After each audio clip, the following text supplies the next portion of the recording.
Kita ingin membahas satu hal yang mungkin sering kita miss dalam kehidupan kita ya.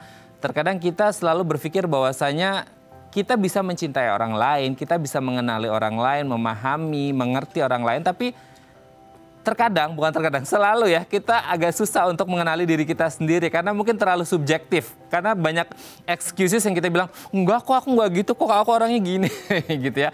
Akhirnya nggak objektif karena kita menilai diri kita sendiri. Nah, kita akan belajar hari ini gimana sih cara menerapkan self love. Yang pertama adalah dengan mengenali diri kita sendiri. Apakah dengan mengenali diri kita ini bisa muncul self love itu, dan pertanyaannya paling penting adalah gimana cara mengenali diri kita sendiri supaya tidak subjektif tapi objektif gitu, Mbak.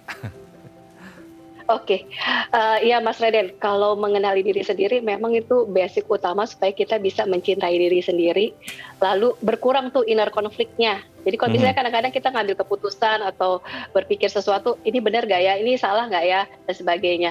Lalu kita bisa mengambil keputusan gak lagi what should I do, atau kayaknya nih orang tua pengennya saya begini, atau lingkungan masyarakat pengennya saya begini, tapi lebih apa yang paling cocok buat saya gitu ya. Jadi makanya itu penting untuk kita mengenali diri kita sendiri. Ada 6 komponen nih yang penting untuk kita tahu tentang diri sendiri. Yang pertama itu akronimnya VITALS. VITALS ya. Kita bahas singkat sedikit-sedikit. Yang pertama V, value. Apa sih nilai utama dalam kehidupan kita? Setiap orang tuh punya value yang berbeda-beda. Ada orang yang value-nya tentang keluarga, kreativitas, financial stability, dan seterusnya. Itu yang pertama. Lalu yang kedua, interest atau minat kita.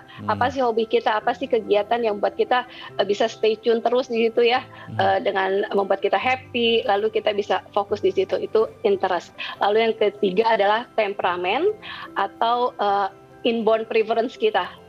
Kecenderungan dari sananya kita itu seperti apa. Ada orang yang extrovert, introvert, ada yang well planned gitu, ada juga yang spontaneity.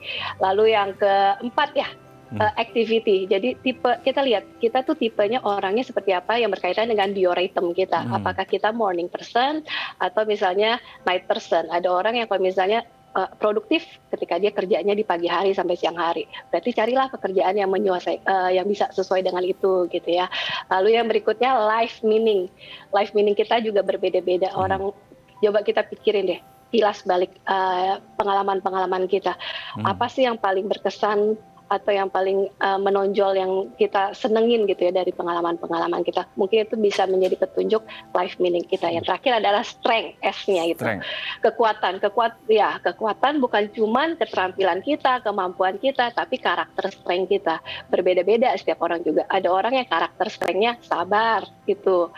Ada juga yang kerja keras, ada juga yang misalnya suka belajar. Nah, dengan kita punya pengetahuan 6 komponen ini, akhirnya kita lebih lebih bisa membuat keputusan dengan baik, kita bisa lebih bahagia, lebih punya drive untuk mencapai goal kita. Karena apapun yang kita lakukan, kita sesuaikan dengan komponen-komponen tentang diri kita sendiri.